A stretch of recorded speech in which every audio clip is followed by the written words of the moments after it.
I'm Joseph Capizzi. I'm the Executive Director of the Institute for Human Ecology.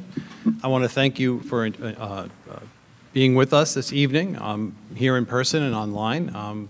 It's our pleasure to be here presenting this important discussion to you.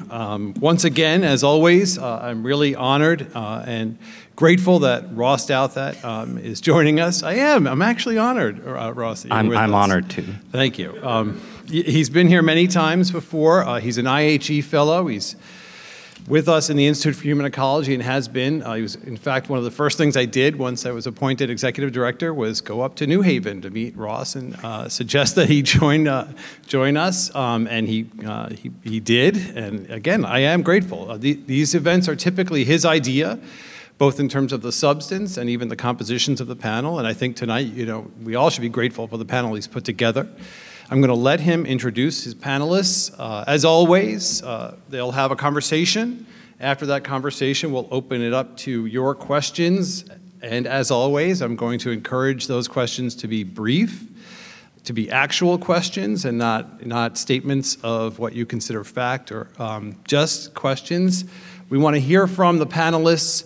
And then after that, we'll have some refreshments. And again, you're encouraged to join us there as well. So, Ross, thank you for being with us this evening, and take it away. Thank you, Joe, and thank you for those incredibly kind words.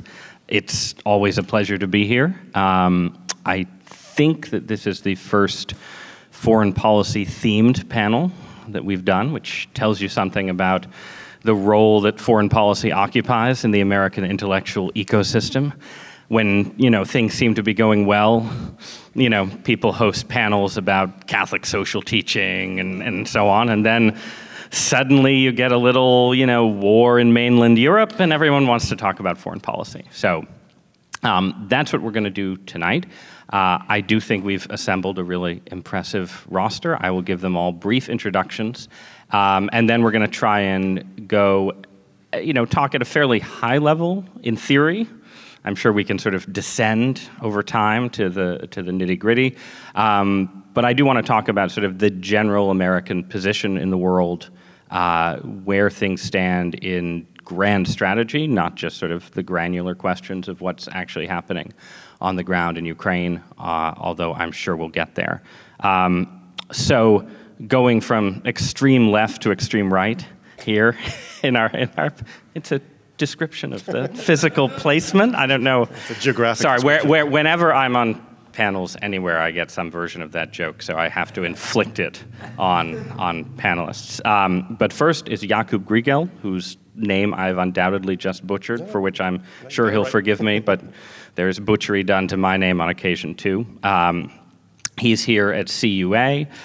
He's also an advisor to the Marathon Initiative, with which one of our other panelists is affiliated. And you're a visiting fellow at the Hoover Institution, yes. So then immediately to Jakub's right is Rebeccah Heinrichs, who is a fellow at the Hudson Institute, but more importantly, I've just been told, has been appointed to the Commission on the Strategic Posture of the United States. So she is literally a grand strategist here in our midst, working for the United States government, or soon to be, I guess. So thank you for joining us, Rebeccah. And then immediately to my left is Elbridge Colby, who is the principal of the Marathon Initiative. That's a very fancy sounding title. The Marathon Initiative has 571 employees scattered across every continent, known only to Bridge. He carries, if you've ever seen the original Mission Impossible, he carries the knock list of his, anyway. But no, Bridge is a principal at the Marathon Initiative, formerly of the Department of Defense, prior to that with the Center for the New American, is it A New American Security or A New American Security? Not the New American Security, which is what we'll be hashing out tonight. And finally, Bridge is the author of A Strategy of Denial, which is the hot, grand strategic foreign policy book of the last year, I think it's fair to say. So after those introductions, let's start with a big picture question. So just in the last 10 months, we have lived through two sort of dramatic foreign policy events or scenarios. The first was the shambolic American withdrawal from Afghanistan, which in the world of punditry, mere punditry, where I hang out, was basically cast as scenes from the collapse of the American empire, our sort of late Soviet moment, a sort of, yeah, a kind of epic foreign policy disaster. And then coming hard on its heels was the Russian invasion of Ukraine, in which, again, in sort of the land of punditry, there's been more of a kind of America is back, we are standing behind the brave Ukrainians and effectively thwarting Russian aggression. So there's been kind of I think a kind of a wild mood swing in certain ways in sort of people's assessments of the state of American power, our role in the world, what we're actually doing. And so I think maybe starting with you, Jakub, I'd like to ask each of you to sort of, against that backdrop, what is the actual condition of American power in the world right now? How much time I have, Ross? We have 52 minutes until I'm going to turn to questions, but I think your co-panelists may interrupt you before then. Well, thanks, Ross. To be brief, I think, just to respond to your question, whether America's back, in particular Ukraine, I think the answer is no, but it doesn't mean that we're not successful, which is different. Namely, the actual fighting is done by the Ukrainians. And in fact, our assessment, or the assessment at least of this administration early on, was that the Ukrainians would not fight. If you remember that we offered, or the administration offered Zelensky a plane out, and he said, no, thank you, give me ammo, not a flight out. So that, it proves the point that it wasn't us fighting, it wasn't us opposing the Russians, it's the Ukrainians. Having said that, though, there are positive trends in Europe, and including in Ukraine, which are in part due to our intervention, in part due to local dynamics, in part due to the past, I think, 7 years of US cultivating the region, at least parts of it. What are these beneficial dynamics? One is obviously the Ukrainians, and we can go into sort of greater details about the changes there. But the second one is that at least some of the Europeans are now serious about arming themselves. Something that the US and pretty much every administration has, since, what, 1960s, has asked them to do. And actually after the 90s and the end of the Cold War, more and more we have been asking them to arm. And most of them are arming. Not all, but most of them. There's obviously a big change in, at least superficially so far, in German public opinion, or at least German leadership. Again, we can go into sort of details of that. Those are good things for us. We haven't engendered them. We have to thank Putin for them. So it's not that we are back, we succeeded in finally the Europeans arming it. But it's a positive outcome that means that, and it leads to a success for our foreign policy. The question that remains, and that's particularly true, I think, in some of the countries, and that'll be the last point, and I'll let others speak. The question that remains, and particularly in some of the Central European countries, and to a certain degree others too, is what is the staying power of the US in Europe, and what is the purpose of American power in Europe? By staying power, I mean simply, yes, okay, there are some troops back in Europe, thousands actually, 20,000+ American troops. Are they going to remain there, or this is just a temporary movement, and then we're going to move everything back to the Pacific? Because that's the big problem, and I'm sure Bridge will tell us more about it. Europeans worry. The second thing, it's the purpose of American power.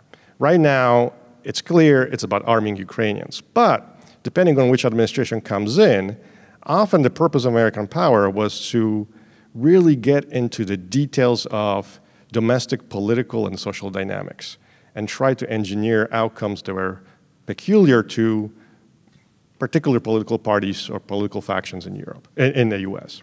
So here, especially from the progressive side. The last trip, President Biden went to Poland, and he never said anything on that, which was noticed. It's the first time that the president goes in, especially a Democratic president, that goes in and does not castigate mostly conservative country on some conservative policy. But the doubt remains, is American power, is the purpose of American power if it stays, also to re-engineer social, cultural, legal characteristics of those nations. So we'll see. We'll see what the outcome of that is. Rebeccah, same question. Yeah. So I would answer it sort of the shorter answer is, I don't really know the way you couched the question originally, but I'll answer a question in this way. I don't think that the United States is leading well in Ukraine, and I can see a direct connection between the U.S. withdrawal from Afghanistan, and in particular the way President Biden conducted the withdrawal, to where we are in Ukraine. And I'll explain it just in this way. So when President Biden withdrew from you, I was actually in favor of the United States taking a much more limited, disciplined approach in Afghanistan to stop a lot of the extra nation-building efforts that we were doing, and then just strictly focus on a counterterrorism mission. Because great power competition, which Bridge will talk about, is here. I would argue it actually never really left. It was just that the United States, both Republican and Democratic presidents, believed that we had put those major wars behind us, and we had now kind of moved towards a kind of, we can count on more international institutions, international bodies. We could just focus on counterterrorism operations. And major warfare seemed like something we had kind of evolved past. And I can cite the different presidential rhetoric that alludes to that. I mean, even President Bush and his freedom agenda, or democracy agenda, President Obama, kind of famously said this in his autobiography, that we had really, moved past. We had evolved, and sort of, democracies were developing, and so, and you even hear now from President Biden that that Putin's behavior is not what we would expect today in the 21st century. That this is the behavior of something of the past. I have argued that we never left that past. We've never evolved as a people beyond that. That our adversaries were just learning and watching and investing in the kinds of capabilities to carry out their own interests as they determine them. And I think the Trump era kind of came in, and President Trump sort of intuitively believed a lot of that, that he was going to fight for U.S. interests, just like other countries are going to fight for their interests. And so he did a lot of things I thought were fruitful and overdue. He pulled out of treaties that other countries were cheating on. He pulled out of institutions that were no longer serving U.S. interests. He wanted to pull out of Afghanistan because he didn't see a purpose to it anymore. But he wasn't willing to finally pull out because of the costs that he knew from not having an over-the-horizon capability that our military continued to warn him about if we totally withdrew precipitously. And then he wanted NATO to be stronger. People say that President Trump wanted out of NATO, but he actually continued to just hammer the table about needing these countries, these Western Europeans, really to contribute more to collective security and fight for their own countries. And so there really was this, I think, during the Trump era, this return to the defense of national sovereignty and appreciating what makes countries what they are. National heritage and cultural idiosyncrasies within those countries, and that we need to be more respectful of those and not try to impose sort of this left-wing cultural ideology on these other countries as part of a central component of our foreign policy, which still I think is systemic in the U.S. State Department. And so these changes were kind of ongoing during the Trump administration in fits and starts, and then President Biden came in, went ahead and withdrew from Afghanistan, and then he literally hid in his basement. I mean, like, he didn't take phone calls from foreign leaders. He didn't take phone calls from Boris Johnson, our closest allies, almost as as it was going on, and we could see all these terrible things happening on the TV. He really kind of hid for about 48 hours or something like that. It was too long. And so I met with allies from ally nations, and they were really worried about what is the United States doing. This was a NATO mission. This was not just a U.S. mission. This was a NATO mission. We were supposed to be doing this together. And so that was dangerous and bad. I think a lot of allies have been spooked by that. And then with Ukraine, I would argue we're not leading. We're doing some things well, but you really have NATO demonstrating two blocks. You have the Polish, British, Romanian, Baltic bloc of countries that want to kick Russia out of Ukraine, and they want to defend national sovereignty. and they want to stop Putin's advance, and they believe that he's an imperialistic power, and if we don't stop him in Ukraine, he's going to keep going, and he's going to break up NATO in the West. And then you have the Western members of the alliance who say, no, I don't think that's right. Let's arm the Ukrainians, and let's just help Zelensky not lose, which is a different mindset than let's help Zelensky win, which is what I think the Eastern Bloc of the alliance wants to do. And you have the United States straddling both blocs. And so you have President Biden agreeing to this and then not agreeing to that, releasing some intelligence by some anonymous official saying we are doing this wonderful thing that's provocative, but we're not going to do this other thing that the polls want us to do because that would be escalatory. And so you don't see American leadership. You see, really, it's not leading from behind even, it's just sort of straddling both sides and hoping for the best.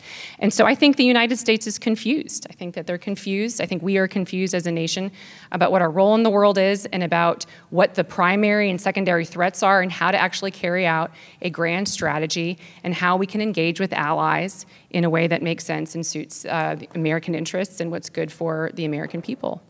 I'll leave it at that. Okay. Bridge.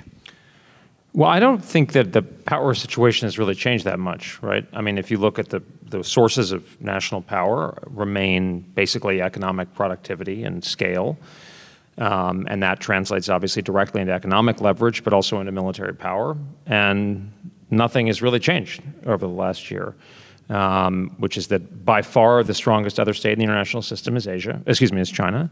And by far the most important region of the world is increasingly going to be Asia. And so, I mean, I think the withdrawal from Afghanistan was catastrophically handled. And as we know, we talked about this back in the day. I think it's unfair, often charges of incompetence, but I do think that like people were literally going on vacation when the thing was falling apart. If you're going to, our good friend and partner Wes Mitchell often points out that the nature of the dismount is especially important in foreign policy, and that's critical. If you're going to execute a withdrawal, that's like the most complicated military operation. It's the most sensitive military operation.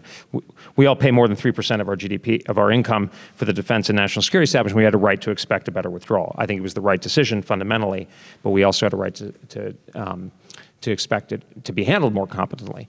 But fundamentally, that too, I mean, countries in Asia are still looking to the United States. They have not said, oh, because the United States withdrew from Afghanistan, that we can't trust the Americans. To the contrary, I mean, the Prime Minister of Japan, I think, is going to be here, and the President's going to South Korea. So, I mean, that is largely, people are looking at that in the context of China. And actually, if anything, what's happening in Europe is demonstrating that while the Russians remain very dangerous and menacing, they are, if anything, less of a threat than we had supposed. And I certainly don't discount them. They are resolute and they will recover, undoubtedly. And as Jakub pointed out, the Europeans are finally doing more of their part. I mean, the Poles are in the lead, but the Romanians, finally the Germans, and others. So, we need to actually focus on the priority region for Americans' interests. And by the way, it's going to be the interests of our other allies and partners as well. But, fundamentally, I think a lot of this is not affecting the sort of the basic structure of international politics.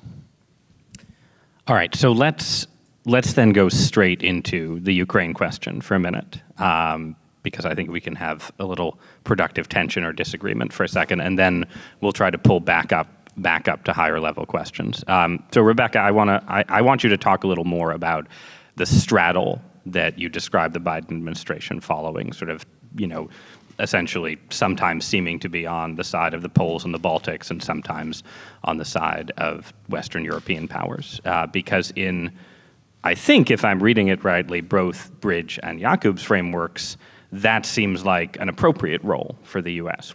This is a European theater. It is one of our commitments among many. It is for the Europeans to take the lead, and in terms of the strategic question of how far you try and push the Russians back, for them to answer. And you guys can tell me if you think that's wrong, but first, Rebeccah, why is that wrong from your perspective? What's wrong with the straddle?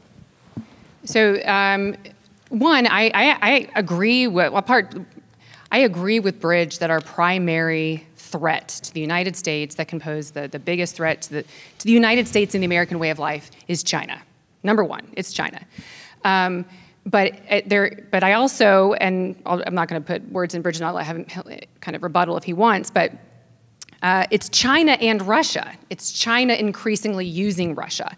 China as the major power, Russia as a very useful partner. So there really is this I want to stay away from words that have other connotations, but it really is this axis. It's China and Russia. And so I am very persuaded that China has the biggest economic engine. China has the most serious, sophisticated military. We're seeing what the Russian military is made of now. And yet Russia is very intent to undermine the NATO alliance, and China is backing this war. It's backing Russia's war quietly. It's very, very skillful at controlling a narrative that it's really just doesn't, it's kind of letting it play out, and it won't condemn Russia, but it thinks the US is being overly involved. It's kind of doing that. And yet it is underwriting it's siding with the Russians at the UN. Supposedly she is the one who gave Putin the green light in Beijing when to invade Ukraine, et cetera. And not during the Olympics. Not invade during the Olympics, with which Putin dutifully went ahead and didn't do that and waited till the Olympics was over. And so you do see this collaborative effort. And so I just have an increasingly hard time seeing the two regions as two compartmented problems. It is Eurasia. And so the United States has a strong interest in seeing peace in Europe. And we need peace in Europe so that we can lead in the Indo-Pacific. So it's not so much, I'm very supportive of European allies contributing more to collective security, taking on this great line that Mattis had was, you have to care more about your children than Americans care about your children. He said that to the NATO alliance, NATO allies. And so they need to wake up and do that. The problem where I disagree with washing our hands too much of it and standing back too far from it is that you have a very, very different idea about what needs to be done from the Poles and the Germans, for instance. Now you can say, okay, well guys, let's figure it out. Put you in a room and shut the door and walk out. But there's too much on the line for Americans for peace in Europe. And I do think, just like we've seen throughout history, if the United States does throw our weight hard behind the Poles and the Brits in what they've been willing to do to back the Ukrainians, you will have a positive impact of bringing along the rest of the alliance. And so, right now, I think we're in a very uncomfortable situation where you have too many allies wanting to do different things, and we're actually increasing the possibility of something going very awry, very wrong in handling this if you don't actually have a strong leader. So I wish that the Biden administration, again, just took a stronger hand and sided with that, the bloc that's interested in actually helping Zelensky win rather than just having a long, protracted war, which is, I think, what General Milley has basically said, that the U.S. government is settling into this long, protracted war, which I think would be a terrible mistake. So for either of the gentlemen, what would it take? What would it mean to take the Polish side, assuming that you agree with that description of the debate? What is the optimal end game that the U.S. should be pushing for in terms of? Let me talk. No, I'm kidding. either of the gentlemen. Well, I'm not sure you want to take the Polish side because the Poles want to be Moscow. And so that's a little bit risky. But I would just say a couple of things. One is, I actually wish that the U.S. was straddling, because that gives a connotation that they're trying to triangulate or negotiate between the very quite divergent views of among the Europeans. Instead, I think they're late, or we are late. We're always trying to catch up, and the catching up tends to lead to poor phrasings, a little bit too much escalation in some moments. To give an example, Nepal's obviously leading the charge. The prime minister shows up in Kiev. They want to give MiGs, tanks, T-72s are in Ukraine now. And then Secretary of Defense Austin says that the purpose or the objective of the U.S. is to weaken Russia. Again, true, probably, but a little bit too, sorry, what? On the nose. On the nose. There's no reason to say that, right? You could have said the other way. The purpose of the U.S. is to strengthen Ukraine and maintain its sovereignty, right? And so it's the lateness that then creates certain incentives, perverse incentives, to catch up and increase usually escalation by words, and then later on actually material help. And so that I think is a fundamental problem. If you want to actually go back to the higher level, I think one of the problems, seems to me, is that this administration, like a lot of Europeans, are torn between two fundamentally different worldviews of how the world works. I'm really moving up at a 30,000 back. Namely, just to be simple, it's the one worldview thinks that the world is the realm of competition, and the other thinks that the world is the realm of cooperation. So it's sort of thinking, well, one is chess playing, the other one is puzzle solving. And this administration, I think, came in thinking, well, no, we're back to cooperation, because the Trump administration said competition is back, right? And so they had this cooperative worldview. Why do you need cooperation? Well, you need to solve climate change. And actually, Secretary Kerry is still running around saying climate change is the most important threat, and we need to cooperate with the Russians. He actually said that the war in Ukraine is dangerous because it distracts the Russians from really the important challenge of climate change. Okay, go ahead. You want to tell Putin that? But that's the worldview. And they're kind of torn inside the administration in this, between these views. I think that's the same in a lot of European countries. Germany, I think, is the great example of this. Yes, there has been a change. There's a wake-up call. But you listen to some other Germans, and they say, well, no, actually, cooperation is important. Being dependent on other countries creates ties, right? That was the whole view of German foreign policy towards Russia and the energy policy, which made Germany dependent on Russia. That's good, because we're interdependent, and therefore we'll cooperate and there'll be peace. Well, that view is a little bit quieter. Well, it's hard to say, okay, we're dependent on the butchers of Kiev and various other towns in Ukraine, but it's there. It's there. It'll come back. And I think, again, from looking from our side, from DC, that tension, and it is a schizophrenic tension, I think is still there and hasn't been resolved, in my view, here. But so then to pull us back, to accept that we're in the realm of competition, but to pull us back to the ground itself, I guess, Bridge, what is the American goal in Ukraine? What is, a year from now, or some period of time from now, what is the plausible endgame that our policy is seeking? Well, before we go down, I think it's good to situate it. Well, I mean, I think the critical point to remember is that we face scarcity. And I use scarcity in the sense of, like, the economists use it, not to say that we're like starving, but that we don't have as much power to do all the things that people would potentially like to do in the international system. And there are people who are reckoning with this reality, and then there are people who are not. And if we're going to talk about China, for the first time in our history as a power in the international system, there is an economy that's as large as our own, and that's China. I mean, it's essentially an unprecedented, in modern, nobody's alive who's lived in this kind of a situation. And, they will be larger than we are in purchasing power parity terms. Market exchange we'll see over time. They are very much here. And if you look at what they're, Frank Kendall, the Secretary of the Air Force, was just saying the other day, they're cycling through technologies faster than we are. They're beyond the point where they're just stealing from us. They're doing very well. Eric Schmidt will tell you that at artificial intelligence, they're competing with us and maybe in some ways exceeding us. So we should treat them like what they are, which is a superpower of roughly equivalent strength. And Asia being the decisive theater, they have the advantages of proximity, they have the advantage of focus, they have the advantage of catch-up, since we are the first-tier power, and so we're always pioneering, and they can basically catch up even if they're not stealing. They have all these advantages. So that's the fundamental reality.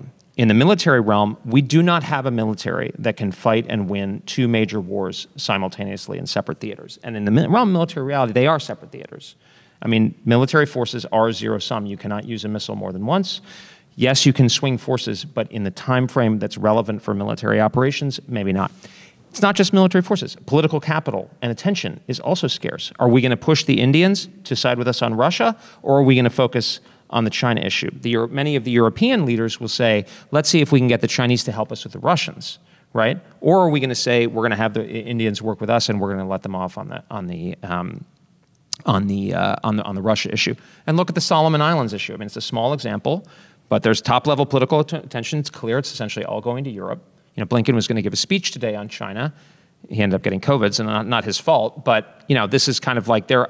Why don't you just quickly back us up and give us 30 seconds on the nature of the Solomon Islands? The Solomon Islands, basically, the Solomon Islands, more or less out of nowhere, announced that they're going to have this pact with the Chinese that might even include a military base, and this seems to have happened almost under the noses of the American government. So, this is the real question. So, if that's the case, and if we look at the fact that the Chinese have enormous economic leverage, they have enormous political weight in Asia. There are many Asian countries that do not want to stick their necks out in resisting the Chinese. The Chinese have an incredible military capacity, and is not a military designed for territorial defense only. It's increasingly what's called a power projection military, which means it's designed to project force far distances like our own. They have a will to resolve the Taiwan issue to their liking, and what we're told by credible officials like former Admiral Phil Davidson or Admiral Aquilino or even Biden administration officials that they are preparing to attack Taiwan, and they have plausibly a sense of urgency. You could look at the military balance, you could look at the political situation, you could look, some people talk about the demographic situation in China. So there's a very real prospect of a war in Asia, particularly over Taiwan, and we are on track to lose it. So that's the biggest theater, that's the primary challenger, that's the problem we need to get right, and we're not on track to do it, right? So what's our Europe strategy? Our Europe strategy is, let's protect our interests in Europe in a way that allows us to genuinely prioritize, and not prioritize as a rhetorical trope, but genuinely put the resources necessary and the attention necessary. Fortunately, that's actually what's happening. The Europeans are finally stepping up. The Ukrainians, as Jakub rightly put it, are actually doing, we are not doing anything, really. We're supplying them arms and we're giving them rhetorical support, but the people who are actually making this happen are the resolute Ukrainians and more than anybody else, the countries like Poland. And the other countries are finally stepping up and meeting their collective defense responsibilities. NATO Europe, even on defense, vastly outspends Russia. The GDP of NATO Europe is vastly greater than Russia. Now, the Russians have the advantages of cohesion, authoritarian system, et cetera. But our goal should actually be to support the Ukrainians, but actually to reduce our contributions to Europe. Now, we should remain in NATO, but we should do it in a way that allows us to genuinely prioritize Asia. The one thing I would say, our goal is a termination of a conflict in a way that basically protects Ukrainian sovereignty to the degree practicable without dramatic escalation, which is a real possibility.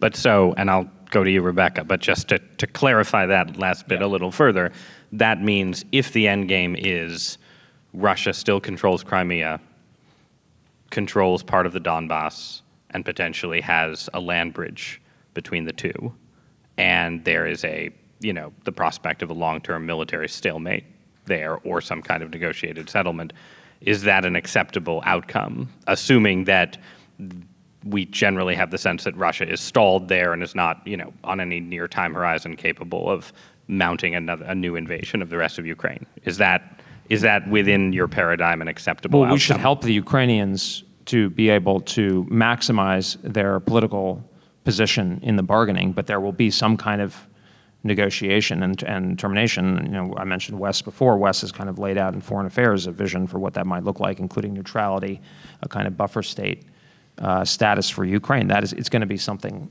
like that. What's the alternative? Rebeccah, what's the alternative? No, I actually. Or is there not? No, I actually, I agree with that last part. That it's so interesting. I get accused of saying, oh, well, Rebeccah is being escalatory and provocative because I want to give Zelensky everything that he's asking for. And I actually see it. I see President Biden's risk aversion has ceded escalation dominance to the Russians. Every time a Biden official comes out and says, we won't do that, or that would be escalatory if we did that, or we're not contributing in that particular way, or we're not providing real-time intelligence because we don't want to be perceived as co-belligerents. We say these things, and then we won't ever do this, taking things off the table. Which they might be off the table, but we don't have to announce that they're off the table. They could be internally off the table and not be part of the Russians' calculations. That the Russians then escalate. They escalate the brutality, the kinds of weapons they're using, their targeting. And so I actually see that the Biden administration's risk aversion in arming Zelensky, I've argued against U.S. forces being in Ukraine, and I think it's wise to not to say we'll never do a no-fly zone, but I support not doing one up until this point, et cetera. But I don't think U.S. officials should be promising anything that we're not going to engage in some way. So I think this is Ukraine's fight, and I think we should be arming Zelensky. I just think that we get to a negotiated settlement faster by giving Zelensky the best cards that he can play, and that is helping him go on the counteroffensive. So it's bigger arms. I've been arguing for bigger drones. I've been arguing for doing the kinds of things, more mines that they can actually access the sea again. And so, things that Zelensky can do to actually, I don't think it's escalatory to help Ukraine push Russia out of their country. Russia is escalating. Russia has invaded. And so that's where I think we disagree. I actually think that the risk aversion has created, unfortunately, an incentive for the Russians to escalate this conflict.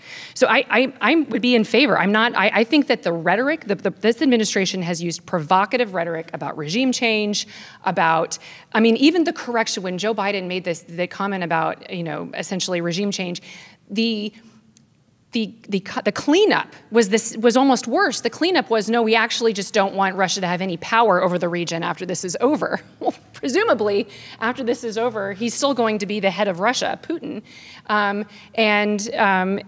barring some other thing that happens domestically that we don't know about.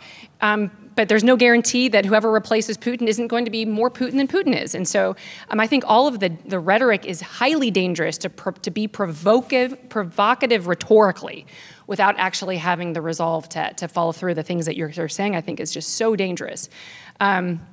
So anyway, I would just say that, yes, this is Ukraine's war, but I would be not waiting for the Brits to be saying that we're going to send armored tanks, armored vehicles, et cetera, but I think the United States should have a leadership role. And I agree with Bridge that we cannot put everything everywhere. We're running out of, the report now, that Taiwan is worried that we're not going to be able to deliver the same kind of air defenses and the things that they want because we're delivering those same systems and we're depleting our resources in Ukraine. But I think there's a third option, though. That is get us back to an industrial base that we should have because we have two major competitors, Russia and China. We are no longer living in an era in which we can just fight terrorists. We are now we are deterring two major powers that are collaborating. And so I would like to see the United States spend more on defense smartly. I don't think we should throw money at the problem. There's plenty of waste in the defense budget, but it's the domestic spending that continues to increase. It's defense spending as a percentage of GDP that continues to decrease. That makes no sense in today's threat environment. Yeah.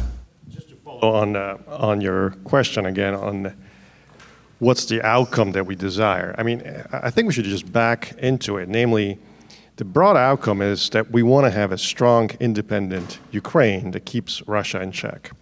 And in order to achieve that, there are actually some very clear things on the map that need to happen. So you ask, for instance, for the land bridge. So the link between Crimea and the rest of Russia, which now is in the hands of Russia. I think that has to be in Ukrainian hands. For the simple reason that there are ports there, and I'm not talking about just Crimea, I'm talking about Mariupol, for instance. Ports there that are necessary for Ukraine to export its main product, which is grain. Ukraine will not be able to rebuild itself now we're talking about 10, 15 years, given the devastation. Without that, one port, Odessa, is not enough. It means also to have full control over territories in the east, including in the regions of Donetsk and Luhansk, so the Donbass, because that's where the industrial capabilities were. That's why actually a lot of fertile land is. So if you start saying, well, you as a generic view, that Russia could hold those lands, whether it's the coastline, whether it's big chunks of eastern Ukraine, Ukraine will be a weak, deprived state without the capability to rebuild itself in the next decade, which means they will require a lot of investment from Europeans and us, which I think in many cases we're not willing to do. So there is a very practical aspect of sort of military operations that need to take place in order for Ukraine to be viable in the next 10 years. But then the shadow hanging over this, and this will be the last bit on Ukraine specifically. I'll try and bring us back to the global stage. But the shadow, the reason presumably for some of this, strange Biden administration, aggression one moment, sort of fears about military escalation the next, right, is that there is, their nuclear weapons are in play in this conflict in a way that, we haven't experienced in a very long time. And so for any of you, I guess I'm curious how, well, one, just how seriously how seriously do you think we should take nuclear peril, given Russia's, theoretical strategy of, being willing to use nuclear weapons in a limited way? And I guess to be really specific, what is the potential scenario in the next 6 months to a year as we are supporting the Ukrainians as they try and essentially fight their way back as far as possible that would make you most worried about that kind of escalation? And any of you can. Yeah, so I want to clarify on 1.2. So I do still think that the priority theater is still Asia. What I'm arguing for that's just different than Bridge is I just still think that there's a strong U.S. leadership role there. And we can talk about kind of how I think we get there for that. I also think that other thing that's important here is that NATO is still a very useful, good alliance. We should still want the NATO alliance to survive this and to be stronger. And a stronger NATO alliance will enable the United States to do a lot of the heavy lifting that we need to be doing and leading on in the Indo-Pacific theater. So I actually just think that the war in Ukraine should help us adjust the way the alliance is structured. Poland is NATO's front. It's the Eastern Front. And so I think we should be adapting. And that I do think that there is a role for U.S. forces to be on rotation in those nations. Not a huge presence, but substantially more than there was before the war. Again, because I think that is now the front of the alliance, and we want that to stay strong for deterrent purposes while we focus on the Indo-Pacific. Now, on the nuclear question, I still think that the risk is low. And I do not think that anybody should think the Russians are bluffing. I think that the Russians are in a constant state of calculation. The Russians have adopted this idea of at least there's disagreement among scholars about how serious this is. But you can look at their capabilities. You can't always guess. You can't always surmise their intent. So you look at their capabilities, and that gives you some clues. Of this idea that they would escalate in a purely conventional conflict to the nuclear, to cross the nuclear threshold. It's called escalate to de-escalate. In a purely conventional conflict, the Russians might do this because they understand that the West, the United States and NATO, are so uninterested and strongly do not want to see a nuclear weapon employed. There hasn't been one employed since the Second World War, and we were the ones who did it to end World War II. And so this idea that they would do that, and we would, rather than retaliate, we would throw up our hands and say, forget it. Okay, you can have Ukraine. You can have it. That's the idea. And they've said, they've been, and actually some of the rhetoric has said this. I mean, every time the Russians threaten, when Putin made his announcement that he was going to put his nuclear forces on a special alert or high alert, or when they conducted this massive strategic exercise to coincide right with the invasion of Ukraine, all this kind of nuclear brinksmanship, they say, don't arm Ukraine, stop arming Ukraine. That any involvement from the NATO alliance would, essentially it's a not so veiled nuclear threat. So I think we should take that seriously, but that does not mean that we should shrink back and do some of the things, the nuclear signaling that I think this administration has unfortunately done, which is, we talked about before, we've not tested. We had long planned nuclear weapons delivery system unarmed tests. And we didn't, the Biden administration chose not to do them during the invasion for fear that it would upset the Russians. That's the kind of thing you don't want to do. You want calm, cool resolve to demonstrate that it would be unwise for the Russians to calculate that they could use a nuclear weapon in any scenario, any yield, and and have an outcome that would be worth the cost. That's all I would say about it. I don't think that we need to be any more specific about what the United States would do or what NATO would do, but there needs to be a signal that they should not cross the nuclear threshold. But the way you go about that is not to show Russia that it works, that we are intimidated by their threats of nuclear weapons. And my concern is that the Chinese are looking to see that actually, in fact, the United States can become even more risk averse the more you brandish your nuclear weapons, and that we might see the PRC do the very same thing. Both the Russians have invested heavily in theater nuclear weapons, which are totally outside the bounds of treaty, and the United States has not. We have divested from theater nuclear weapons, and so there is this disadvantage there. So I think I think we should take it seriously, but I still think it is a low risk or a low possibility, because I do think that it was such a breaking of what we would permit and what NATO would permit, that the cost would be great. But that just needs to be communicated more credibly, I think, to the Russians to ensure that doesn't happen. Well, look, I mean, I take it like extremely seriously. I mean, we have no defenses, meaningful defenses against a nuclear attack, and the Russians have over 5,000 nuclear weapons, depending on how you count it. And the first thing, basically, as I understand it, that Vladimir Putin did after he became president of the Russian Federation, 20-some years ago, was recapitalize the Russian nuclear forces. So they have invested an enormous amount of money and time and effort, and Putin himself is clearly very versed in nuclear strategy.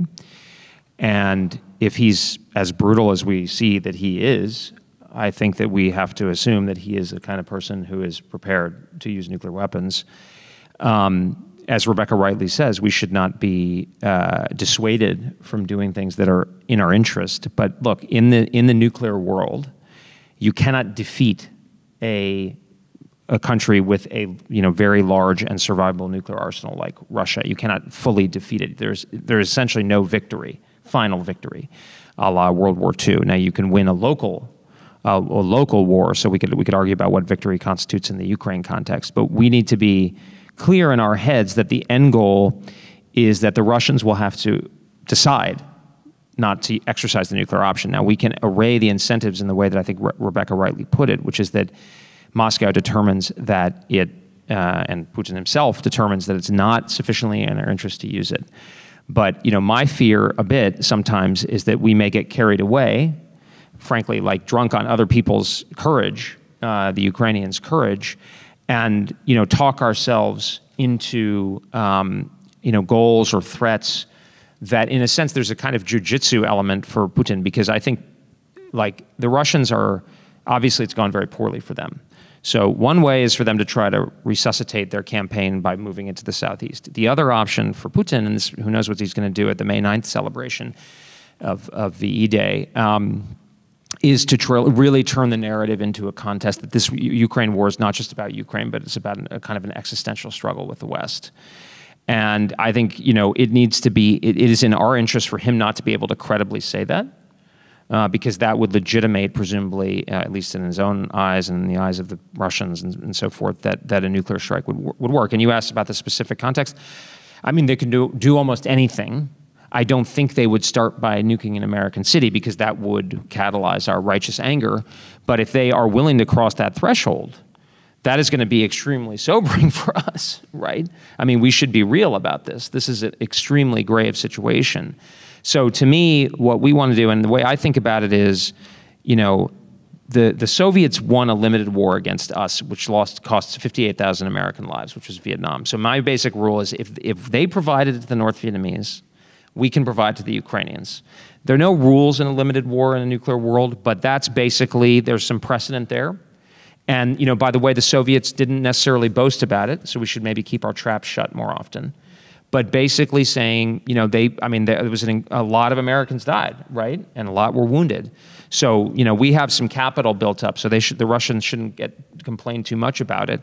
But let's focus on the goal, which is ending the conflict as close to what Jakub is talking about as possible. I'm not sure I would insist on the as much as he might, that they satisfy that, because that's going to depend on the fate of Ukrainian arms at the end of the day.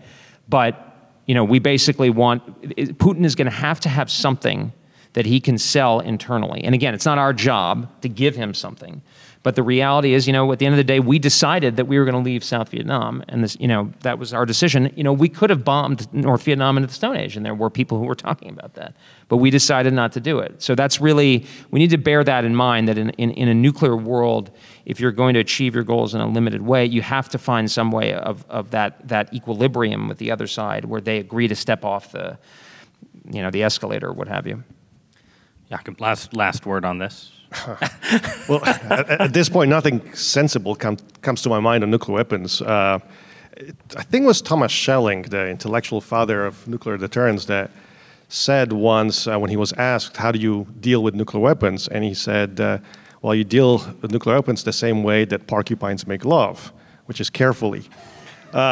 Which, without going into the details of porcupines, but it's true. It's an incredibly risky situation that Rebeccah and Bridge described. I would just add 2 points. One is a fear, and one is, I guess, not a fear. The fear is that on top of the doctrine or the principle of escalating to de-escalate, on top of their capabilities, and actually the main threat of the capabilities is their several thousands of tactical nuclear weapons, so small yield nuclear weapons, which we really don't have in comparison. But the threat is that over the past decade or so, 2 decades or so, the doctrine and their strategic commands, so the nuclear forces, have been heavily indoctrinated by especially the Russian Orthodox Church. So I can't remember which saint, but they have a saint for nuclear weapons. I'm not sure in the Strategic Command in Nebraska there's some saint there. I'm not praising this. I mean, this is incredibly dangerous because it has been presented as the last and the best arm or tool to defend and protect the true core, the Third Rome, Russia, from whatever threat is made up. And the rhetoric against the Ukrainians have dramatically increased over the past 3-4 weeks. If at the beginning of the war they said, well, we're just coming in and I'm going to free you from whoever is occupying you and everything is going to be happy, obviously that proved to be wrong, the Russian assessment. Now the Ukrainians are subhuman. They are fascist. They are whatever term you want to put in, which may increase the justification for the use of the ultimate tool of defense of this core Russian sort of Third Rome. That's the fear. Again, I guess not fear, is a lot of in nuclear sort of war and deterrence is, no nuclear war has happened, but a lot of nuclear exchanges have happened. There's always, and it's not bluffing, it's a game. And not a game like kids play, but it's a violent game. The Ukrainians... Kids. Well, kids, yeah, I got them too. So it's dangerous too. But the Ukrainians so far have shown to be capable of playing that game. To give you just one example, I think Zelensky was asked, what does he think about the threat of a nuclear attack on Ukraine? And he says, we're buying iodine pills. And it seems very sort of a great bravado, but it's a way of saying, yeah, you can drop a few nuclear weapons. We're not going to be destroyed by it. We're going to continue to oppose the Russians. Now, whether that's true at the end of the exchange, who knows? But it's sort of call it the bluff. It's telling the Russians, hold on, you can use it, but I'm not sure it's going to be as useful as you think it is. So is it going to happen? I don't know. That's outside of my ability to predict. We have to be open to the possibility it's going to happen, but by having said that, we should not then automatically say we're so afraid of this happening that we will not do anything to go even a step further in this escalation. Sure. If I can just jump in, because I was trying to keep mine short, and then both of them said so many wonderful things, and not so wonderful things that I have to speak now. But I just want to say, if I get just to, because I'm going to try to be short here, but I just wrote about this particular issue in National Review, so if you wanted to go peek at that, if you're curious. One of the things that I have been arguing, actually, is that in the last administration, the Trump administration actually understood very well that the Russians were lowering the nuclear threshold, meaning they were thinking about the possible scenarios in which they think it would make sense to employ a nuclear weapon. And they were lowering that threshold. The Trump administration sought to raise it. Now, again, this is deterrence, and there's only so much you can try to understand and then give it a shot. And we do, in fact, have low-yield theater nuclear weapons, but much fewer of them relative to the massive number that the Russians have. And one of the things the Trump administration did, and why would we need theater nuclear weapons? Well, it's because we want to convince the Russians, not that we want to use them and have a nuclear war, or any kind of war fighting with nuclear weapons, that we would have a proportional response if they did employ a nuclear weapon. And a proportional response, I mean, a weapon that would make sense based on what they hit, and and you have to look at the different scenarios that they might lay out. So you want to have various options that could convince the Russians that we would have a proportional response that we would be willing to use. And if we don't have proportional responses, then are we going to launch an ICBM if they launch a low-yield nuclear weapon out in a field somewhere to scare us? No, that's not a credible threat.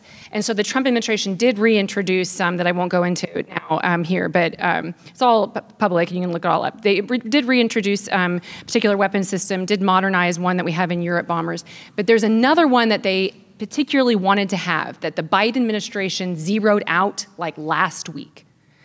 That is such a unwise signaling during this particular war in Europe. And the weapon system wouldn't even come online in the next couple of years, even if they funded it. But to signal that the United States wasn't devoted to having the kinds of capabilities that would be proportional to convince the Russians not to cross the nuclear threshold is incredibly unwise. And we can get back to the why I think that is. But again, this is a return to power and understanding that nations derive their power not from international institutions and rules and some sort of amorphous idea about cooperation, but by their power and by their hard power and their economic power and their ability to wield it smartly. Okay, so I wanted to pull back up again, and that is actually a really good way to do it, but I am forced to ask the more direct question, which is just a short answer from any of you. Okay, in this scenario, let's say the Ukrainians push the Russians back, take back the land bridge, and the Russians use a low-yield tactical nuclear weapon somewhere near Mariupol, let's say, to, it's not a huge casualty event, but the nuclear threshold has been crossed. You are Joe Biden or whoever is running U.S. foreign policy at that moment. No chuckling, please. What do you do? Bridge. Well, I don't think Ukraine is within the U.S. defense perimeter, so I don't think we should directly militarily intervene. I think we should bring, probably dramatically intensify the sanctions regime and the isolation of Russia. But the use of the nuclear weapon itself does not change my calculus about that. If he uses a nuclear weapon against NATO or a U.S. ally, of course, the United States itself, then I think we should retaliate in kind at a minimum. Okay. Very, very, very difficult question. It's one that allies are having now with the United States. I would just, I don't want to put a too fine a point on it. I would say that the United States should definitely not be publicly saying what Bridge just said. I think that all U.S. officials, all of us should be saying and communicating to the Russians that we will not permit the normalization of nuclear employment in conflict. We will not. And I think that the Russians, just as badly as the United States rightly does not want to be involved directly, kinetically with the Russians do not want the United States directly involved. They do not want NATO directly involved.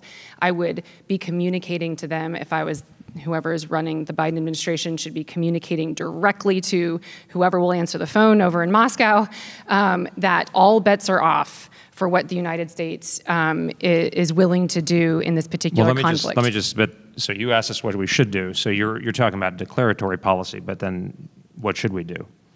if they use a nuclear weapon? I think the United States should be willing to engage Russia. The United States should be willing to use kinetic force against the Russians. I do not think necessarily it needs to be a nuclear. I don't think it needs to be a nuclear if they've used response. a nuclear weapon, then they will presumably use a nuclear weapon against us. I think we have to anticipate that because they would have already anticipated that. No, I think that all of this is speculation at this point, but I think what the Russians understand they would be doing is using a low-yield nuclear weapon in order to get the United States to stop backing Ukraine. But then, I think that if we directly intervene, then they've developed nuclear weapons to deal with us. They've already gamed that out. That's why they have all those types. They didn't deal for the. So anyway, I mean, we could, but I think that's. I agree with you about what our official position and how specific we should be. There, we should always. You never let your enemy know what you won't do. But I also think we should be clear on our own minds because that's how we would get dragged into a nuclear war. What I disagree with is this mythical notion that necessarily once the nuclear threshold is crossed, that there will inevitably be unlimited escalation. That is not something that I think that we should. I'm not saying it would be unlimited, for. But I'm saying if the United States gets involved kinetically, obviously the Russians are completely outmatched. So their only option is then to use a nuclear. And they would use escalate to de-escalate against us, as you It's suggest. not their only option. Their option could be to find them. Their option could be to find themselves an off ramp, which we would be happy to encourage them to take. I'm not prepared to take that direct intervention over Ukraine. Over NATO, yes, but over Ukraine, no. Okay, that was the kind of exchange I was hoping for. So there are other things. Yeah, no, I appreciate it. I won't sleep tonight, but it was worth it. There are other things I want to ask you guys, but we have about 25 minutes left, and I think it's actually better to bring the audience in at this point. So I may try and work in a question about moralism in foreign policy. Maybe we can sort of weave that into some kind of answer, because I think that there's sort of one of the issues that especially the war in Ukraine has raised is this question of, are we in a new ideological conflict? If Russia and China are aligned, are we leading an alliance of democracies against autocracies? Or, as I think Bridge would suggest, are we in a more of a sort of truly multipolar scenario where the nature of... Bipolar. Bipolar, sorry. You think we're in a bipolar or multipolar? I think we're in a largely bipolar world with the U.S. and China. Yeah. But anyway, sorry. But okay, well, all right. I'm gonna control myself, and I'm gonna ask you guys to come in. But we can pick that up in a second. So do we have a microphone to be passed around? Okay, great. So just if you raise your hand, if you have a question, I will call on you. There's a gentleman here, and just make it be a question. Raise your voice at the end, so it sounds like a question. You know how this works. No, it will be a question. So the saint Dr. Grygiel was referring to is Saint Seraphim of Seraph. Seraph being the town where the Russian nuclear complex is headquartered. So one question I have, which no one has really talked about, but directly informs this discussion of whether we'll get our hair mussed in a nuclear exchange. The Russians haven't tested a nuclear weapon in 30 years. They don't have advanced AI models of nuclear fission, critical fission explosions, to my knowledge. To what extent might their behavior be constrained by the lingering worry that their nuclear modernization might have been as successful as the rest of their military modernization? I think the Russians are generally pretty good at, I mean, they have an enormous amount of testing data from the Cold War period. And I mean, my impression is they have remained active, and they've actually kept their complex more modern than our own, not necessarily at the high technical end. But, the other thing is that, I mean, warhead technology is up to 60, 70 years old at this point, and they have redundancy. So, and the thing about, I mean, there's lots of different things. Some nuclear explosions or detonations might not result in as many deaths as has happened in like Mariupol, for instance. So, there are a lot of things that they can do to kind of manipulate that and shape their use of nuclear weapons. And they've remained much more active on that front, as Rebeccah's rightly pointed out, over the last 30 years than we have. I would just point you to former DIA Director Lieutenant General Ashley has actually made public comments along the lines of what the Russians may have done, and they may not have been sticking with that zero yield nuclear employment standard of which countries are supposed to stick with. Can you just elaborate on what that means Just for the means that they could be non-tech- testing. They could be conducting explosive underground testing. Now the Comprehensive Nuclear Test Ban Treaty, there's this treaty that the United States has not ratified, and so we're not party to that treaty, and it's not going to be solidified. I mean, it doesn't really matter. The Russians cheat on treaties. My point, though, is just that there is this sort of standard. They're very honest in figure skating, though. So yeah, they cheat on everything but sports. Right. Yes. No, it was a joke. I mean, yeah. They literally cheat on everything. No. But my point, though, is they have been very, very dedicated to ensuring that they have a very robust nuclear modernization, nuclear arsenal that they can. It's not very funny, but anytime that something had wheels on it, they would put like a nuke on it. I mean, they've got all kinds of options that they've diversified. So I would definitely not look at how badly they've been performing in Ukraine and think that's how bad their nuclear weapons would be too. I would just add, they're performing badly and they keep going, right? So I wouldn't count on their humility and sudden humility in their military capabilities. They'll say, we should back off and not threaten the use of nuclear weapons. Sir, here, the mics.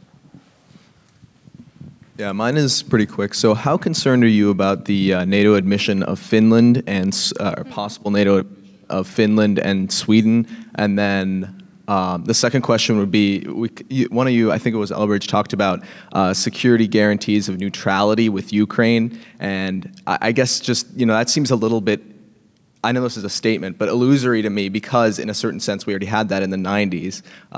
Or in the 80s and the 90s, so it doesn't really seem like that would be something that Russia would trust us on. So how realistic is that in reality? Well, just on the second question, they've tried to get rid of it and they're failing. So, I mean, that's the battlefield is going to determine the political resolution, but Zelensky himself has basically signaled that would be part of the likely settlement. So I think, what our colleague Wes Mitchell calls a kind of fortified neutrality, and to Jakub's point, with as strong and resilient a Ukrainian state as possible, as the battlefield progress will allow, is I think our goal. On the issues of Finland and Sweden, look, I think there's what appears to be like an inexorable level of political momentum behind it. I will say, and I deal a lot with the Finns, I have tremendous respect for them. We're adding a hundreds-mile-long direct border with the Russians if the Finns come into NATO. So I think we need to think very carefully about it. And I think the Senate should evaluate it with care and a sort of an open mind. I mean, I think Finland in particular, but also Sweden, there's a lot to recommend them.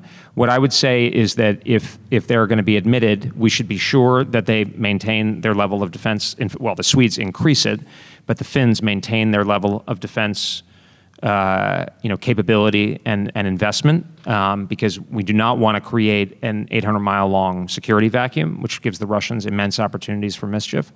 And I think this should also be an opportunity for the United States to ensure a greater level and continued greater effort by the Europeans for their own self-defense, because what we don't want is a situation where you basically create a new vacuum. Now, I don't think this is what the Finns have in mind, so that's good. I think there should be a meeting of the minds here, but I think we should be, carefully looking at this because, look, I mean, what this has demonstrated that the Russians are willing to use military force, and to Jakub's point, they're not giving up, and they are going to take the time and the effort to resuscitate, to recapitalize their capabilities. Hopefully, it'll take them some time, and it'll be difficult and imperfect, but we should take them seriously. And, if we're going to add a direct frontline state, we should make sure that we have our flank covered, so to speak. So that's how I look at that issue. I wouldn't. The thing I would say about that is just tease out a couple of big principles that I think are important in what Bridge just said, even if I would disagree on this or that point, is that alliances are to serve U.S. interests. And so, and that's something that I think we've kind of lost along the way. This is not just this is not a club. I mean, this is a security alliance. And so I opposed Ukraine joining NATO when some people were arguing that they should. I thought that would inevitably mean the United States was then necessarily at war with Russia, and that would be incredibly foolish. But I think now that Russia has invaded Ukraine, all the wild threats that Russia is making, it has forced the very thing that it claimed it wanted to prevent. It is now seeing it happen. You're going to have a stronger NATO Eastern Front, and now you're possibly going to have an enlargement of NATO that I even would have been reluctant about getting behind and advocating for, 6 months ago. Then now I'm saying, and good on them, but I would just agree though that they have to contribute. You can't be a millstone around the alliance's neck. You've got to contribute to make the alliance stronger. And if they can do that, then I'd say let's bring them on. I guess I'm not worried at all about Finland being a weight on NATO for, I guess, 2 reasons. One is they actually beat the Russians. They're good. They have probably one of the most serious armies in Europe, more serious than Germany does. They have national conscription, well-trained army to fight one war against Russia, right? I mean, and they've been at it since 1939. So I'm not worried about that. I would add one more thing. It actually, Finland in NATO, and presumably Sweden, doesn't solve but mitigates a key problem that NATO has, which is how to defend the Baltic states. With Finland in, that problem is slightly mitigated. And it creates enormous pressure on an aggressive Russia against the Baltic states. So I think at the end, yes, we should be careful, we should debate this, but I think, especially Finland, I see it as a net benefit. On the neutrality, often when people mention neutrality, it seems like a legal term, right? And to a certain degree, I guess, I'm not an international lawyer, but I'm sure there's something on that. But in the end, I think when we're talking about neutrality in the case of Ukraine, is a Ukraine that is not part of NATO, but has the capability to withstand another Russian assault.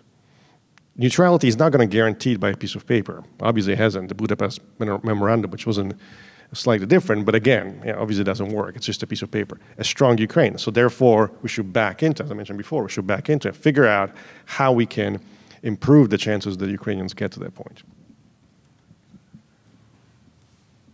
All the way in the back.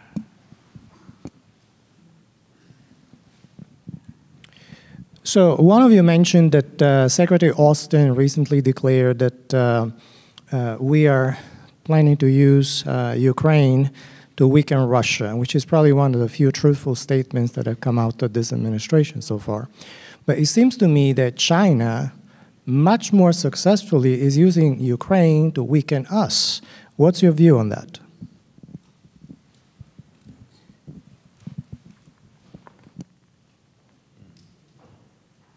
I just don't see it. We're not weakening in this. We are expanding very little in the grand scheme of things to help Ukraine.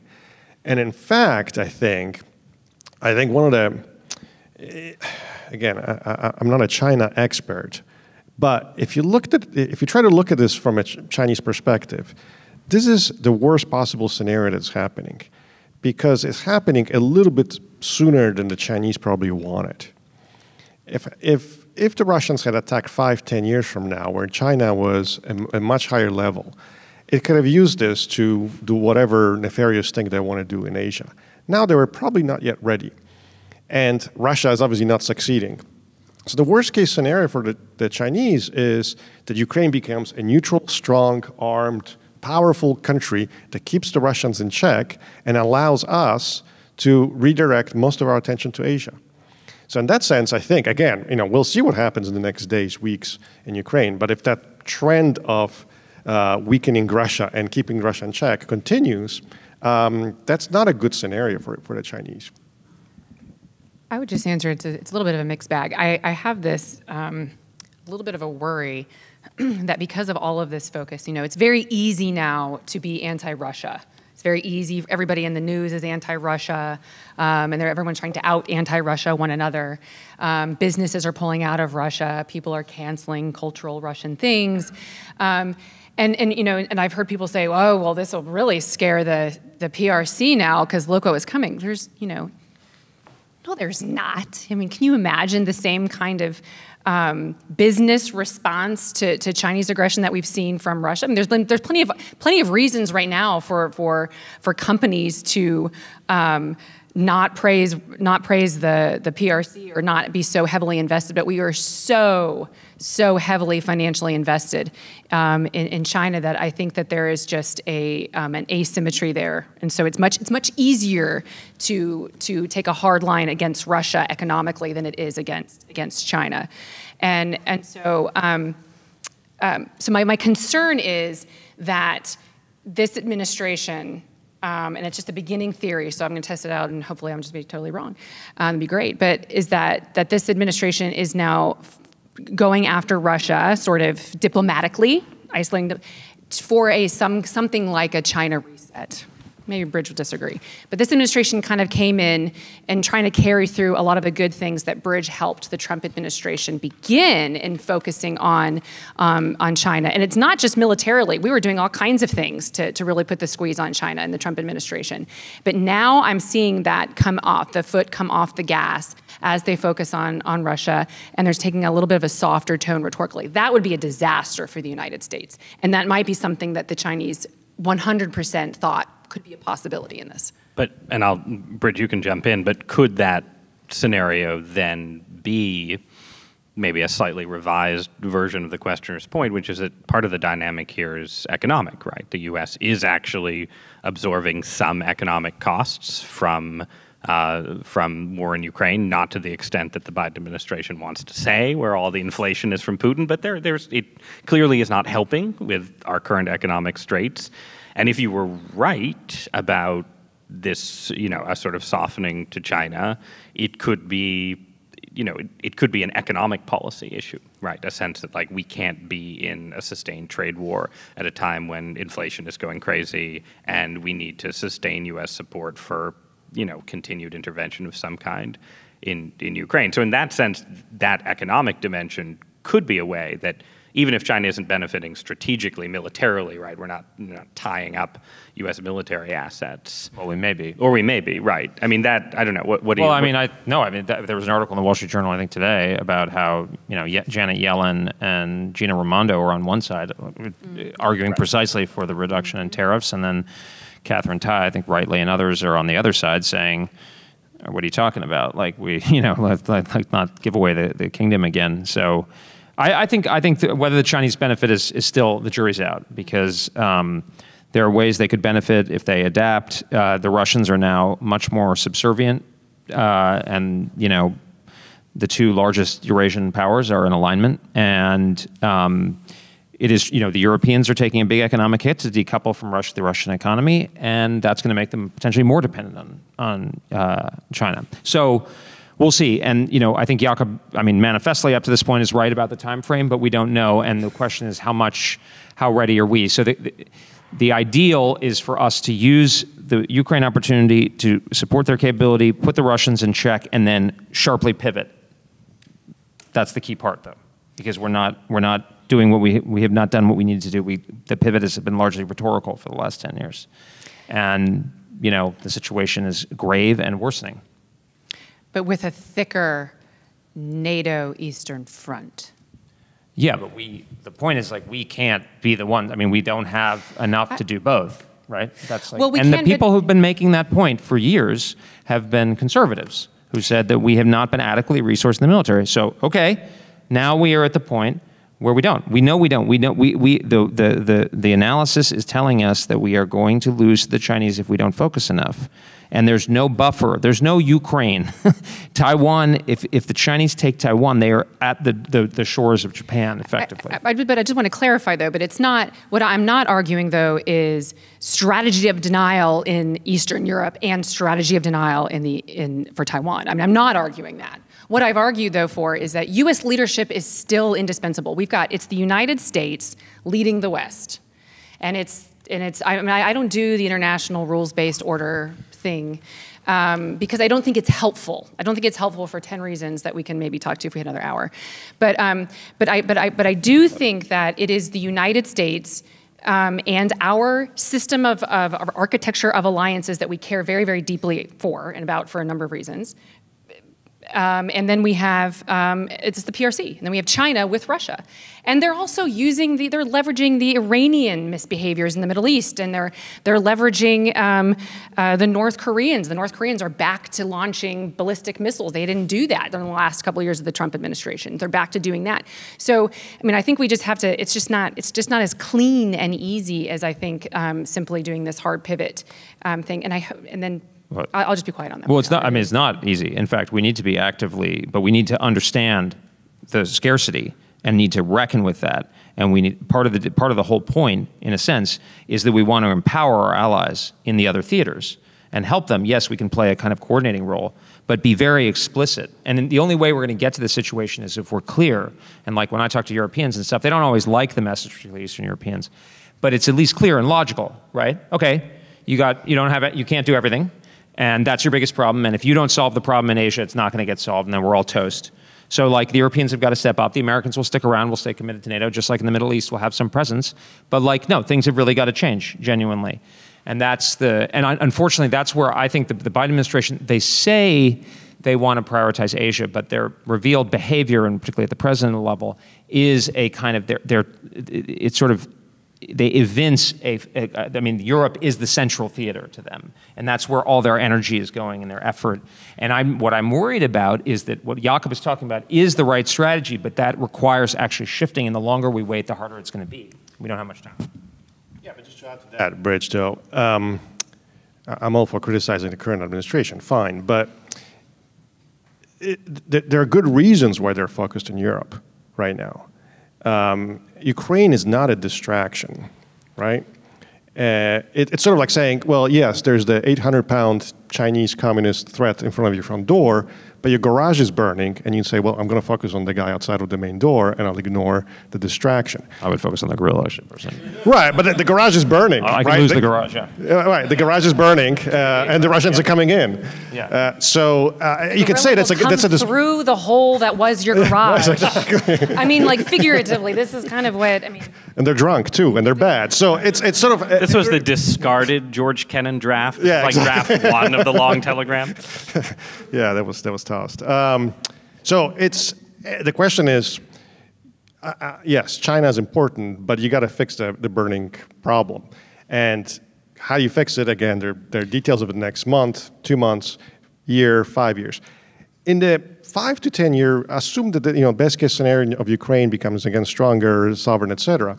One of my fears is that Europe is not naturally harmonious, and the only harmony provided to Europe is by the U.S. I mean, now we can debate the details, what that means, leadership, how much presence, but presence is actually necessary. And it's okay, it's not the 350,000 troops, absolutely. We just don't have it. But it may be what it's now, right, in the 80 to 120,000. So it's, yeah, I mean, it's, okay, but this is where we get to the main thing, right? I mean, the problem is, Jakub's using an analogy. I like the analogy of China is like a case of heart disease. Yes, it's a long-term problem, but we have an acute case. So they are, and things that we decide to do or not do right now will take years to play out. So you're talking about the Chinese time frame. Well, you were talking about a year, 5 years, 10 years. Who knows when Ukraine is going to be fixed? So the question is, we do not, cannot be our goal. It cannot be our necessary. It may be an aspiration, but necessary that we make Europe harmonious. Now I'm picking on that word. I know you don't mean that, but the point is, there is going to have to be risk taken, and there is going to be instability in the world. And we will need to focus on where, I mean, the analogy I like is, we are in a boat. There are holes in the boat. These are the threats. We have a hole above the waterline. We're gonna get wet in the boat. We have another hole. It's gonna make the boat list. That's Russia. The other hole that we have is a massive and growing hole below the waterline, which is China. So China, you say, I mean, an 800-pound gorilla at your front door. That's the thing you should take care of. We'll fix the garage. It's not where we live. It's not our family. That's the thing we really need to take care of. On the heart, all right, I know I'm gonna invoke moderator's privilege and call. I think we're closing out our time. Rebeccah, you look like you're going to be mad if I don't. I just want to say that the PRC threat is the #1 threat, but they are the ones that are underwriting the war in Ukraine. And so it's not a separate, I think if that is what you believe, that they're two totally separate problems, then you come to Bridge's conclusion. The problem, though, is it is in China's interest to have Russia prevail.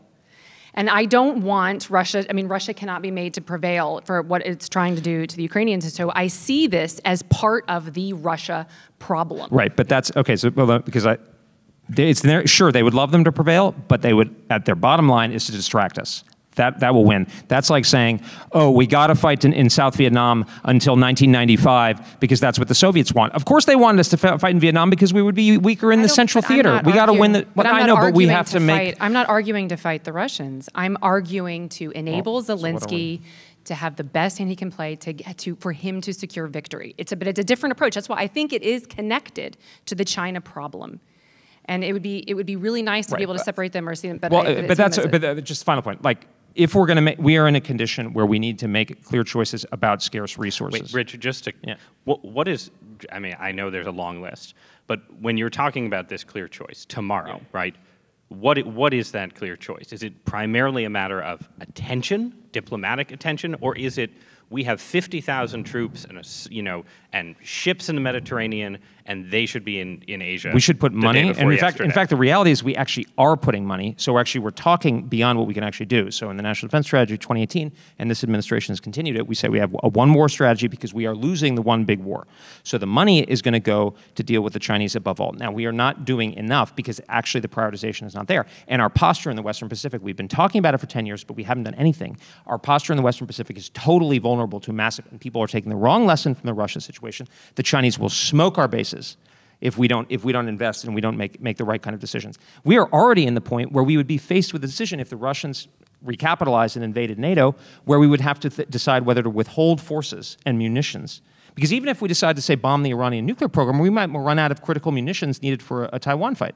So it is. So we are already in that situation. Right, so it is literally a question of tomorrow. You would say some percentage of U.S. material that is in Western Europe should be... Well, it would be relevant to Western Europe, right? So, like, the troops don't matter. Right. Because the troops are not what's going to matter. It's the munitions, it's the logistics, it's the bombers, it's these kinds of capabilities. That's what's critical. And if that's, and I've said this publicly to the Europeans, we should withhold that for a China fight. And this is a similar decision. In World War II, we were attacked by the Japanese, but we said, we got to beat the Germans because they're the big kahuna. We got to get them first, even though the Japanese attacked us first. And that was the right decision. Same thing, Winston Churchill said, yes, the Japanese are probably going to attack us in Southeast Asia, but we need those planes to defend the home island, because if we don't defend the home island, nothing else matters. That's the right kind of logic. You get things right in the decisive theater, and you can take care of the other things afterwards.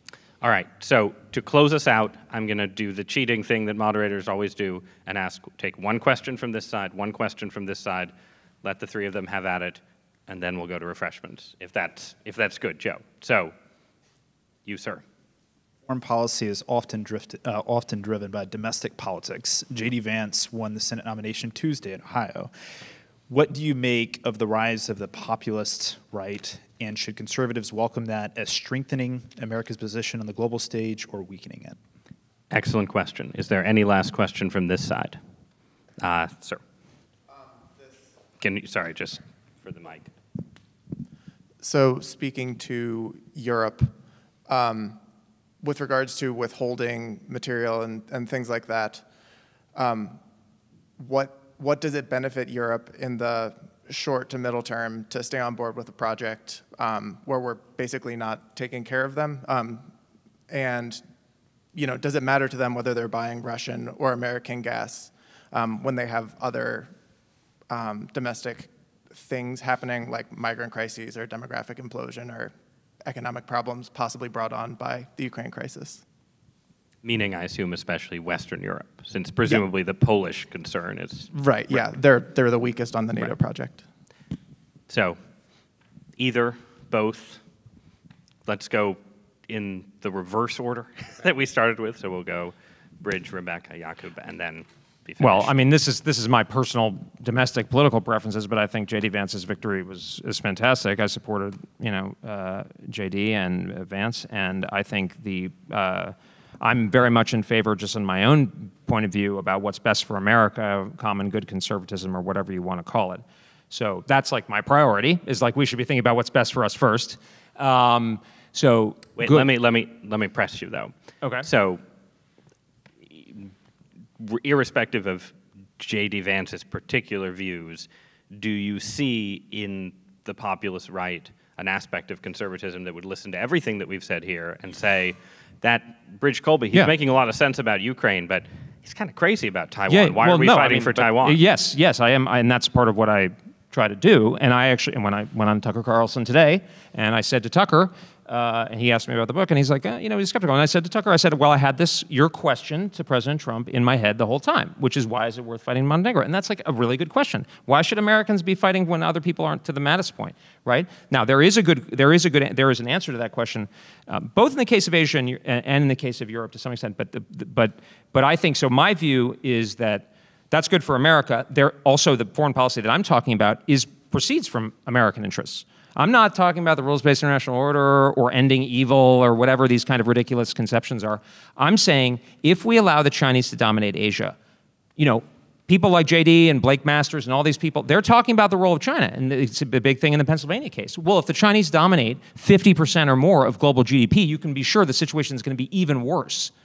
So, yes, I understand there's a very well-justified and frankly appropriate skepticism about American military intervention, which I share, having opposed essentially, as you know, basically all American military intervention in my adult life except the original Afghanistan intervention. But on the other hand, we can't just, it's naive, it's not realistic to think, we're going to get out of the world. We have got to be strategic for our own interests, and that involves a certain amount of cooperation and working with allies, and that's not in a kind of fuzzy, hippy-dippy way. That's in a very self-interested, kind of enlightened, self-interested way, and that's a lot of what I'm trying to do. But I hope that's where the conservative movement goes, personally. Yeah, I mean, I would just say that populism is in response to an establishment that has refused to listen to what the American people want. So sort of whether or not I like or dislike populism is sort of irrelevant. I think that this is my country, I love my country, this is what the American people, this is how they're responding to an establishment class that has not been listening to them on a number of issues, most of them domestically. Some of them, I think, in foreign policy, I actually think that now the consensus of some of the people who would like to make J.D. Vance's positions on Ukraine the new right position, I think they're completely misdiagnosing where the base of the American right is. All polling shows that they believe that Joe Biden is too weak on Russia. When Donald Trump speaks off the cuff right now on Russia, what does he say? He says, give the Poles the MiGs, or let the Poles give the Ukrainians the MiGs. He says, I think we probably should do more. And actually, he said we should send nuclear submarines to Russia. And I mean, Donald Trump's response, I think, is actually closer to where the American people are, which is not war, which is defend American interests. We don't want to be shoved around by authoritarian people who don't have the interests of the American people in mind. They don't want to be engaged in long, protracted wars to bring modern art to Afghan women. I mean, they don't want to do that. But what they do want, we're totally supportive of Donald Trump taking out, wait, we have a terrorist who's responsible for killing Americans, and he's running around in Iraq, and we can see him. Kill him. That was the response of Donald Trump, and that was the response of the American people. So I think that there is I think that J.D. Vance is actually misdiagnosing a little bit of where we are. I largely am sympathetic to much of else what he's saying. I'm from Ohio. I don't think that his views on Ukraine were necessarily definitive in that primary. It's a tough primary. And Donald Trump coming to his back may have actually eased some of the concerns people had that he was too soft on Russia. Because we had Donald Trump coming in here, and Donald Trump was like, this would never have happened had I been president. That's what he's been saying. Because he understands that other countries respond to strength and power in the variety of national tools that we can use to do that. So we'll have to convene a separate panel on Donald Trump and Russia. But Jakub, maybe you could see us out by addressing in particular the European question and sort of European interests in essentially what is the European interest in American grand strategy right now? That's an easy one, right? As we began, so we end, asking you to resolve all questions in a condensed amount of time. Look, I was going to try to link the two questions in many ways, but a lot of the dynamics that you see in the US have happened and are happening in Europe too. There are different names, different leaders, some are more colorful than others, some are more problematic than others, some are great, some are not great. But it's a generic sense that the political elites over the past 30 plus years have failed the particular country, the particular societies. And you have that in Italy since the early 90s. You have that in France on a recurring basis, and they can't ever win because their candidate is kind of crazy. You had it in Germany. I mean, the traditional political parties in Germany have kind of weakened. Actually, there are no political parties in France anymore. Macron won on a movement, right? So it's similar dynamics, which are driven by a great sense of, I guess, abandonment by the people. And that had to do with, a lot of it had to do with foreign policy, which then had consequences in domestic politics. In Europe, the foreign policy was, of most of the elites since probably the 1970s on, was that we better lift the responsibility for the tough decisions up to Brussels, and we don't have to do anything. And therefore, for instance, fiscal policy, well, Brussels tells us that we need to cut it. Foreign policy, well, we need to have a lot of trade, open up, no tariffs. Brussels tells us to do it. Well, if you do that, a lot of small businesses, for instance, in Italy collapsed. Why? Because the Chinese came in and destroyed them.